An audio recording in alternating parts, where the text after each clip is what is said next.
Welcome to On the Edge with April Mahoney Brains. Here, this is the spot where the conversation is pointed, the guests are sharp, and the responses are never dull. Welcome home, Brains. There's only one requirement to hang out on the edge, is that you open your big brain and close your small mind. Did you bring your thinking caps? It's time to put them on, because the conversation starts now.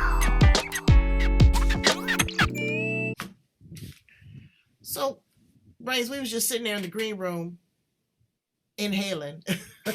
just air. And I have Kim Brown. She is I gotta get this right. One more time. What is your Osteopath physical therapist. What is osteopath physical therapist? Because I can't get it. It's a physical therapist that looks holistically at the body, mind, body, and soul. Really? Really? And that's how you heal? Or potentially That's how we help heal? the body to heal. Yes, really? Help the body to heal. We just help it get into the environment of healing. The body heals itself. We just help it out. Really? So go back, rewind. Number one, I love your background. Just where you were. I've been to Australia and it's a different vibe down there. You been to the States? I have. I did my NLP training in Las Vegas. Wow. How you do any studying in Las Vegas? You don't study in Las Vegas. Are you kidding me? I was very committed. I've been to Vegas. I've been to Vegas, and you do not pick up a pen and pad there unless you're placing a bet or getting a phone number. Well, good for you. So tell us a little bit about how you started in physical therapy, because I'm seeing a physical therapist right now, and he's magic. He's really good. Well, years and years of sports and, just aches and pains and all the rest of it. I just knew that there was something more to being able to help people recover from their niggles, from their sports injuries, from their ailments, etc. So ultimately got my hands in it. Literally, I feel so much through my hands, and that really helps me to be able to help others heal their bodies. Wow, so you touching up on folks. That's a good thing. But I was telling my husband, everybody needs a good groping, Brains. Okay, we were watching the football game, and we were watching female rugby. Now, you said that you work with athletes, right? Mm-hmm. Yep. I want to know, how do they heal? They take such intense, brutal crushes to the body. Girl, please, you let me step off the sidewalk wrong and I'm down for a month. How do they recover? Now, and I don't know if you can speak to this, but it's a different show. But my friend works in stem cell rejuvenation. But steroids, I don't know what these people are doing to come back the next week and take that same type of punishment. Most of those type of athletes are very conditioned to it, so they train for that. However, for physical therapy, we can really help the body get in peak condition, making sure the muscles are as loose and as stretched as they can be. Make sure everything's in alignment, make sure things are working the way they should. Full capacity for the body. Those who are not so conditioned take a little more work, but it can still be done. A little bit more work? Girl, you need a crane working with me. I'm like, what? I try to do my exercises he's giving me some exercise to do, and I try to do them, but I'm not that disciplined at them. But when I get in there, and he uses different modalities like cupping, and I love acupuncture. But again, the mind can heal itself, plus losing 20, 30 pounds. All right. So now you're not only lifting the joints and the bones, but you're also working with the mind. Tell us a little bit about the work that you're doing with helping people create balance in their life. Well, the mind is everything. So if you were to talk to that elite sports person, they would let you know that 80% of what they do is mindset and 20% is quite physical. And this is what I discovered along the way, was making sure that the mind was what was in good condition. If the mind says that, oh, ow, I hurt and I'm broken and I'm old and I'm fat and I'm whatever it is, it's all of those mindset statements that create our reality.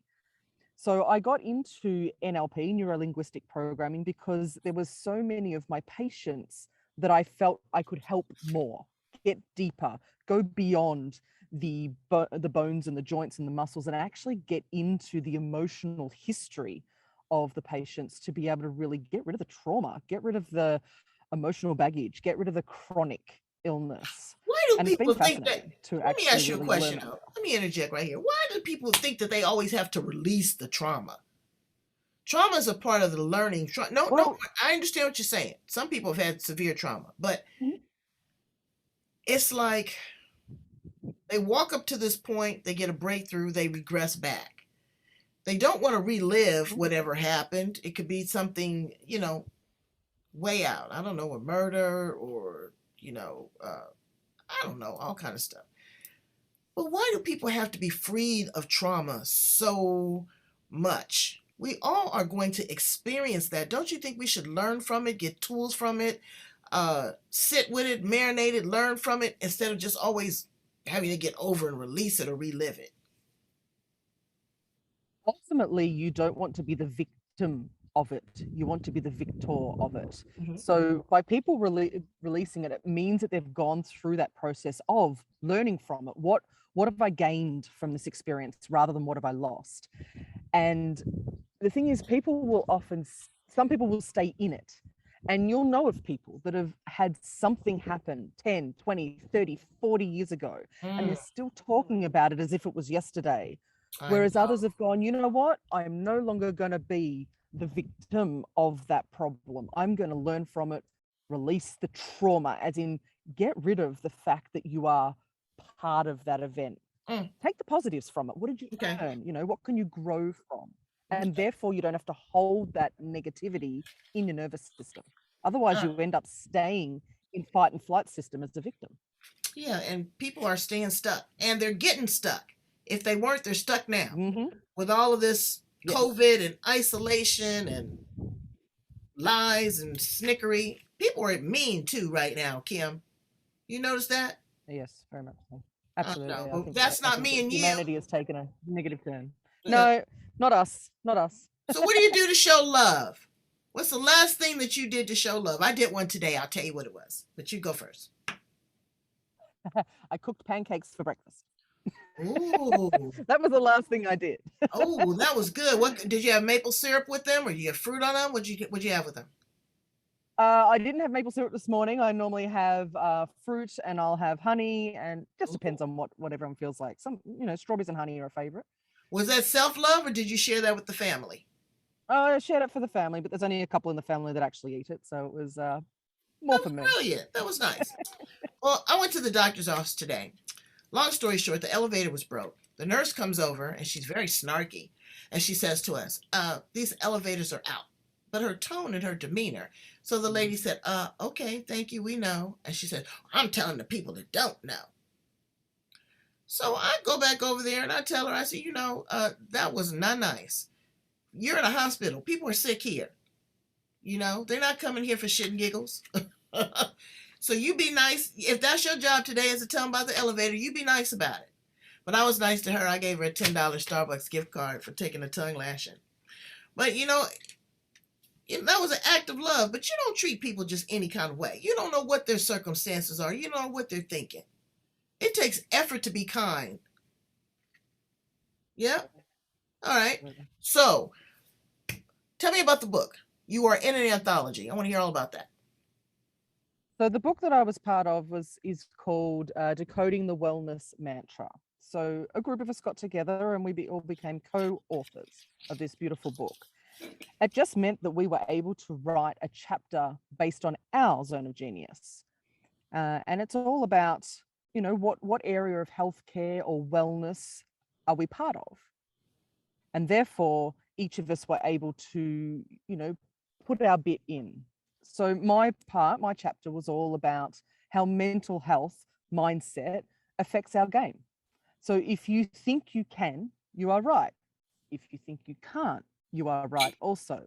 So it's all about the belief systems and what it is you think about every day. If you think life's going to be hard, guess what? It will be. If you think life is going to be amazing, well, you get to create that too. Okay, two things. People think that mindset is one particular mindset. I think it depends on whatever facet or area of your life you have to misconstrue it. You have to set it, what the priorities are, how much you're willing to invest, how much bandwidth you have to expand too. Some people just don't have it. And some people have a huge capacity. So they're working with coaches like you to kind of figure out, where they are.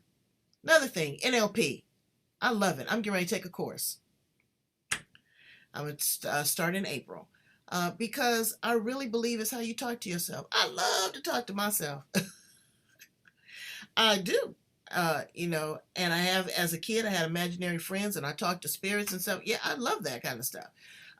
But it's the conversation that you have, the reprogramming, the reframing, the daily preparation for the next day, accepting responsibility for your actions, accepting when things don't go your way, going on the journey. Am I preaching?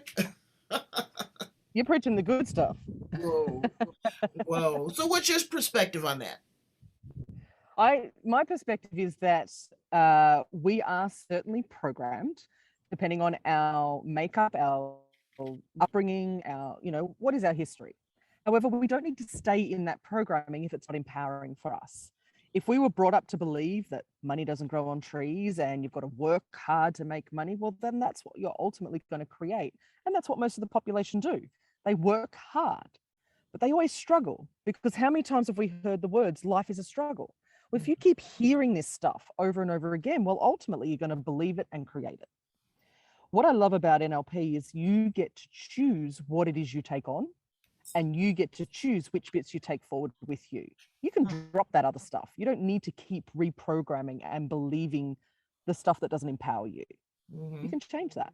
Yeah. And you can change it permanently. This is what I love about NLP. NLP is all about the neuro-linguistic programming. It's about the nervous system. It's not just about having, a New Year's resolution or a 5-minute wonder. It's not just about having that moment of willpower. It's deeper than that.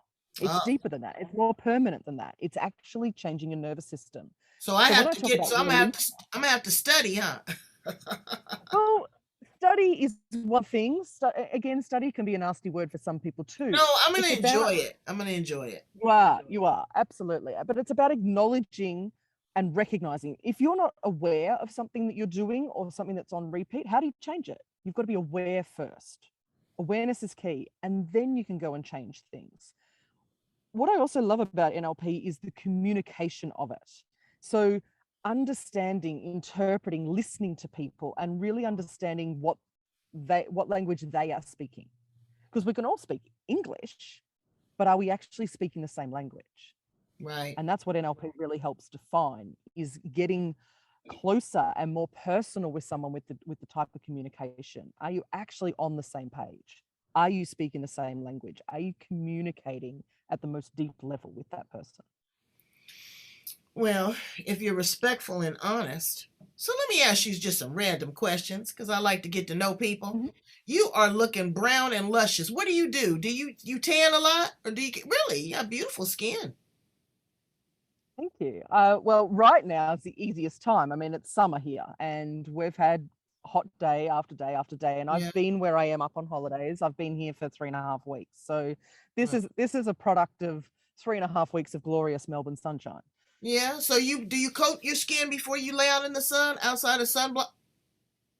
No, just sunblock, because I'm very much easy to tan. I have fair skin, freckled skin, so I sunblock a lot, and the rest just happens. Wow. Okay. All right. So what is some of your favorite foods there in Australia? What do you love to eat? Oh, mango is my favorite. What kind? We have those long Filipino kind of from Philippines mangoes. What kind do you guys have? The big. There's quite a few. Kensington Pride, Calippo. Wow. Most of them are from Queensland, so far north Australia, where it's warm most of the time, and they're just beautiful. They're just so fresh, and I mean, it's nature's perfection, right? Yeah. What do you make? You put it in a salad, or you make mango bread? What do you do? Just have it? Just eat it? Eat it. Just eat it. Literally cut it open and off you go. It's just nature's perfect snack. So are you married? Do you have children? Yes, I've been married for 22 years. Oh, congratulations. And I have 2 girls, 17 and 15. What's that like? How's that driving that car? 15 and 17. They're 2 years apart. Well, it offers its challenges, but the good news is they're close enough to be friends with each other. So they, Good. they're not too far apart. They're each other's company, and over the last 2 years with all the lockdowns we've had and all the rest of it, they have been each other's company. I'm very grateful. There's two of them, and they've been able to be each other's company. Yeah. Are they going back to school there now in Australia? One will go back to school. The next one moves on to the next stage, going into college. College. Wow. Whew. Then it'll be an empty. Well, no, it won't be empty nest. She'll have one, but she'll be leaving there too. What do you want to do when you don't have any kids? You don't have to cook for anybody. It's just you and your man. What do you want to do? You want to go on a vacation? You want to go bowling? What do you want to do? Run around the house naked? I'm not sure. Okay, I was gonna go there, but I was like, we just met. I don't know if she think that was funny. I thought I'd bring it up for you. No, I'm actually just looking forward to really reconnecting with my husband without. I mean, the kids are great. They're not in our space or anything like that, but just revisiting a lot of the things that hubby and I used to do before we were parents. Yeah. Just going back to being kids ourselves, probably. It's a lot more quiet. I know me and Mr. Magnificent are just here. Girl, I can't wait to get a dog. I want the little pitter-patter of some little feet somewhere. Leave some noise. So, what would you tell a 25-year-old Kim Brown at this stage in your life, from what you know, your wisdom, your mindset, you're changing, you're being a mother, eating mangoes, living in Australia? What would you tell that girl? I would tell that girl to follow her heart rather than following the opinions of others. Yeah, really, really live with integrity and alignment much earlier. Wow. At 25, she'd been a beast, huh? So tell my friends here, my brains on the edge, how to get in contact with you, okay? So that they can love, like, and share this interview and laugh with us and travel on a journey and just be relaxed. Travel on a journey. Yeah, absolutely. Well, Facebook's a great place to start, or my website, drkimbrown.com. Okay. drkimbrown.com. Did I forget to tell y'all she was a doctor? It's my bad. I was so excited to talk to her. She's she's the best. Thank you so much for your love and your light. Keep shining. Brains, I need you to go in. I tell you this all the time. Do it right now so you don't forget. Go in right here. You see it? Can you see it? Right up in here. Like, love, and share here on the edge. Come back for other edgy conversations. And Kim Brown is going to come back and talk to us again from Australia. She's such a love. Bye, baby. Thank you, darling.